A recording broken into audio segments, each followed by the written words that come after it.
I'm just setting this up and ready to start.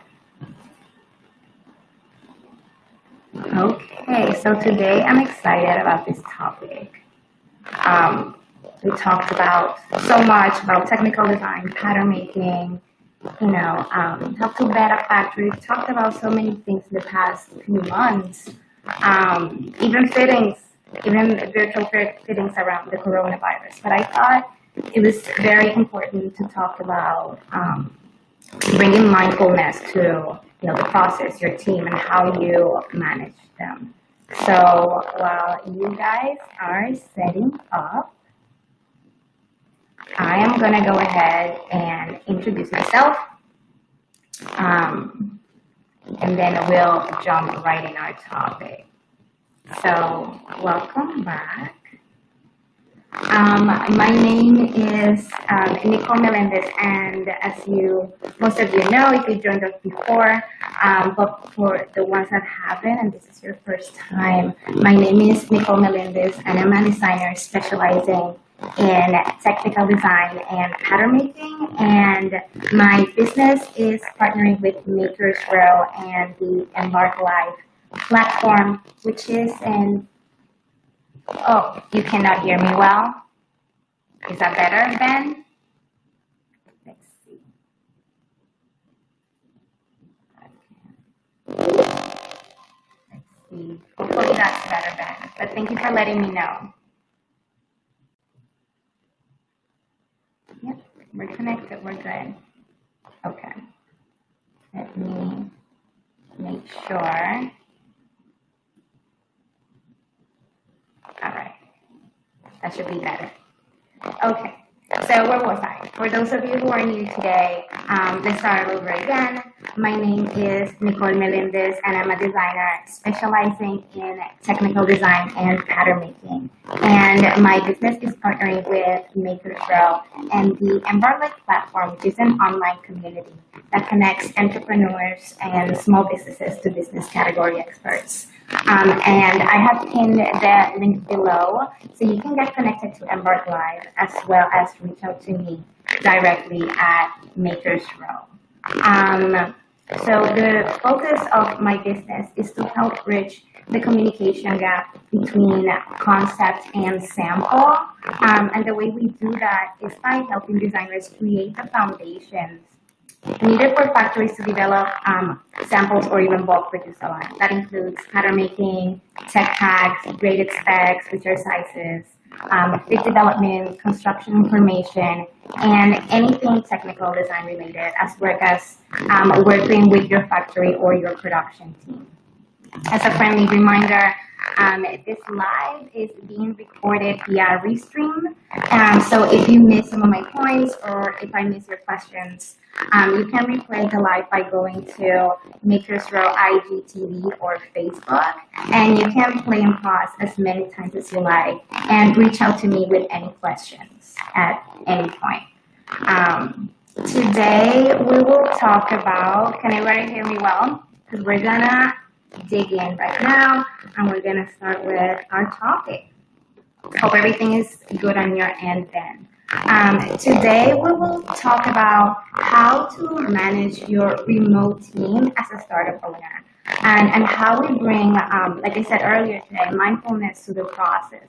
We will also talk about how to be productive in a remote work environment and how to make your team feel connected even though that distance is there. And there is this quote that I like very much, and I think is very appropriate for today's topic, and says, where we make mindfulness a habit, growth becomes a reflex. So I like that very much, so keep that in mind as we go through our topic today. So let's dig right in. So this topic has two parts. You as a startup owner and your team as well. And what I did is that I divided them into two, and I decided to, first things first, let's talk about you as a startup owner. And since you're the leader, you will be setting up the tone for how your business is managed. So I divided this into 3 points for the things that you need to do for yourself first, before we talk about your team. So number 1 is to establish a good life-work balance. And I know some of you are rolling your eyes. Everyone talks about it, but it's easier said than done, and I get it. It is still important to not fool yourself thinking that if you finish work in the middle of the night, that might give you more time for other things like friends and family. Try to get into the habit of establishing work time versus time for you. You need to get honest with yourself and with your time and segment it and be disciplined and stick to that time allotment that you have set up. That's super important. Make sure that your day has a starting hour and at the end of the day hour established, and that should be non-negotiable for you. Just the boundaries should be established, as well as much you want to put your time and effort into this business.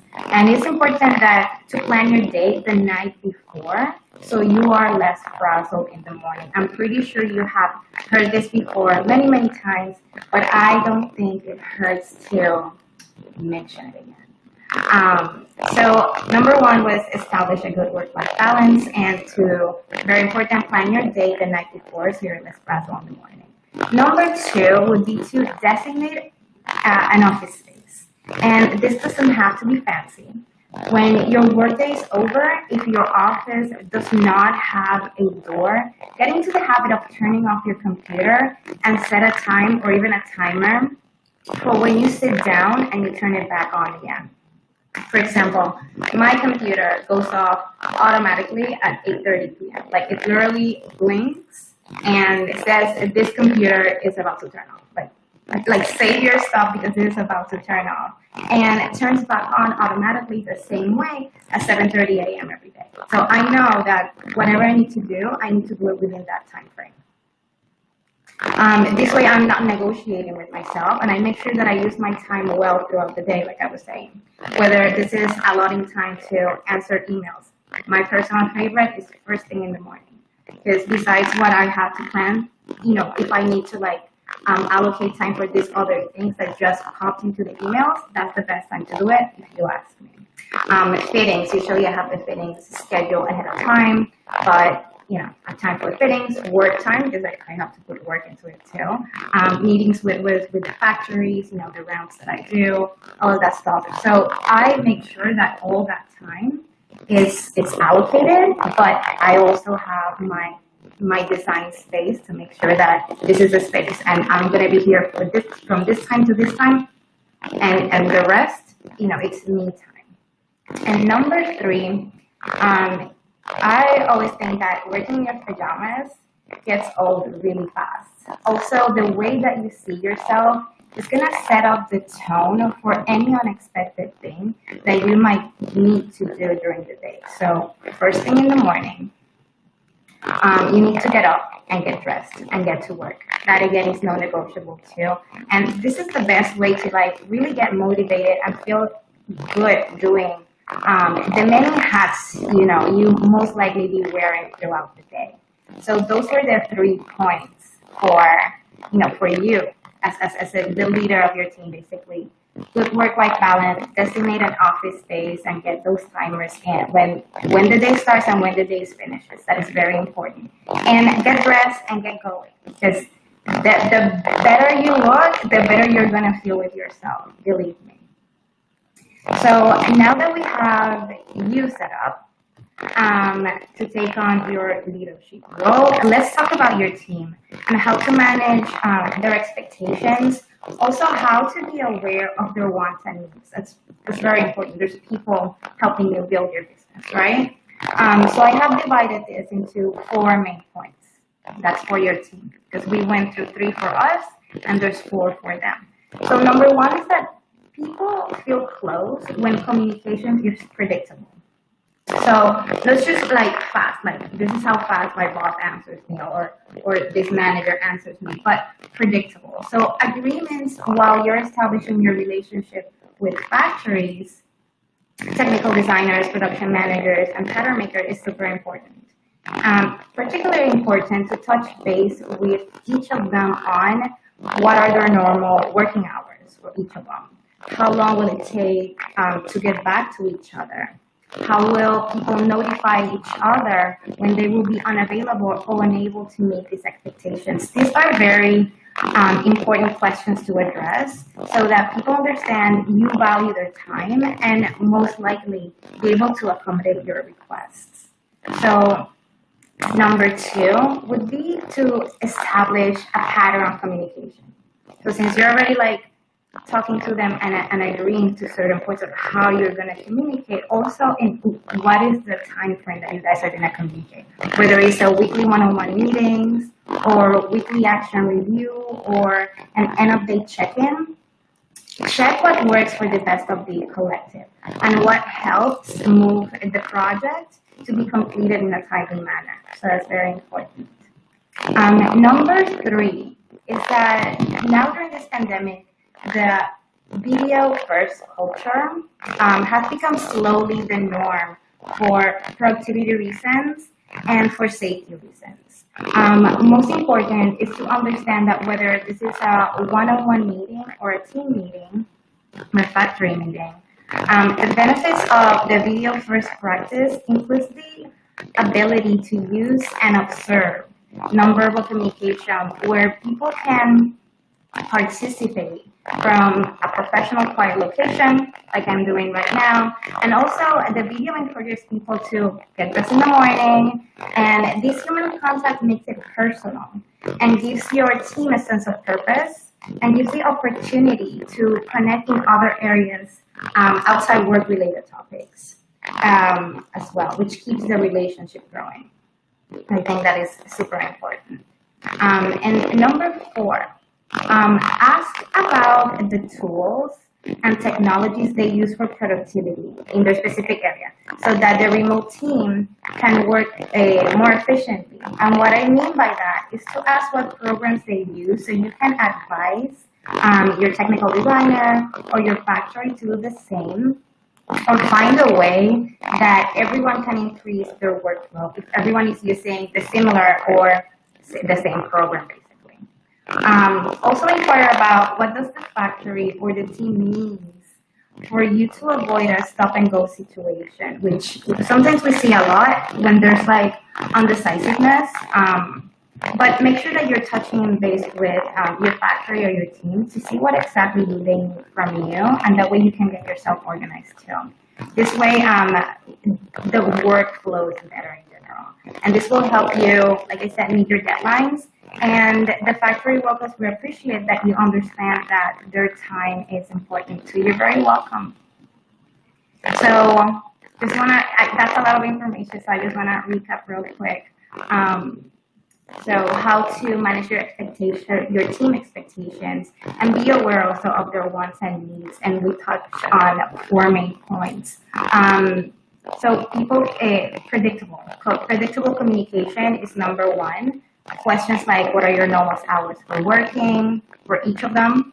So you understand, how they work, how they organize their day, how long it will take to get back to each other. How will you guys be communicating or notifying if any of them will be unavailable or unable to meet certain expectations? That was number 1. Number 2 is to establish then a pattern of communication too, whether it's weekly meetings or end-of-day check-ins or a weekly action that everybody needs to target on. That needs to be communicated and see what works for the collective as a whole. Number 3 was video chatting. Yeah, we can pick up the phone instead of emailing or texting. It makes it more personal, especially in times like this, to just be hey, can we video chat real quick? Can we touch base on this? And how about one-on-one, like we have on a weekly or every other week right now? And I think it's a better way of communicating. You see my facial expressions, I get to answer your questions, and I think it's a more efficient way of communicating. So video is number 1 too right now. And number 4 was talking about tools, ask them what tools do they use, like, or technology for productivity, because you want to understand how you're going to meet your deadlines, basically, and what exactly are they using, because maybe they use Excel and Jira and something else in Cloud. So you want to make sure that you, either your team, whether it's your production team, your factory, or your independent designers like myself, your technical designers, have these tools available so everybody can work cohesively in a flow, basically. So that's my spiel for today. Are there any questions? Let me go back here. Hi, everybody. Thank you for joining. You're very welcome. Thank you. Yes, I would love to collaborate with your pattern and sample room. Where are you located? JPW pattern sample. Because I work so far, my team is located in Miami and in New York. So we have factories in New York, we have factories in Miami, graders in both places at the same time. So yeah, if you would like to collaborate, just let me know where you work you're in Manhattan too? Perfect. I'll look you up and maybe we can collaborate. So everybody, that is my topic for today, which basically the aim was for it to, great, thank you. I'll write that down. The topic for today, the aim for it was to bring awareness to be mindful for yourself and also for your team, and how even through remote work, that might bring some sort of flexibility. It is still a professional job and needs to be treated as such. So yes, you can replay this live and take notes on, how as a leader you can be setting up the tone for how your business is managed. And the 3 points that we talked about that, which were the life and work balance, designating an office space, and getting dressed and just getting up and up for the day, basically. And also how to listen and be aware of your factory or your team wants and needs by basically having a really open communication. Sometimes you don't know how does that look like, so I basically narrow it down to like 4 points. This can be added to, of course, but predictable communication, like I said, talk about what are their working hours, how long will it take for each of you to get back, so you have an idea of like the rhythm that you guys might get into, but also make sure that all your deadlines are being met. And that I mentioned also establish a pattern of communication and make sure that you are letting your factory, your team know, and vice versa, listen if that will work for them as well. Instead of grabbing the phone, grab your phone and make a video call and talk to them one-on-one. That's another way to stay in touch with them. And then see how you can increase the workload. Everybody can be using basically the same programs. So that's it for today, and I hope that this helped you bring awareness and mindfulness to your team needs, and as well as your needs as a leader. So thank you for tuning in. If there's not any more questions, let me check.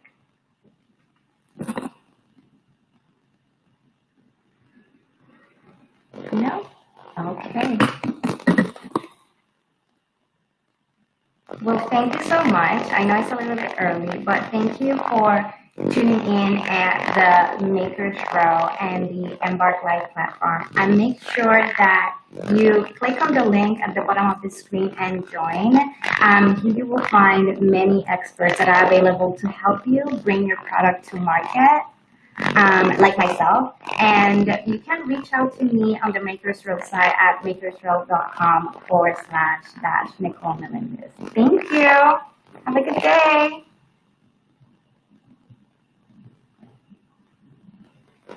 Mm.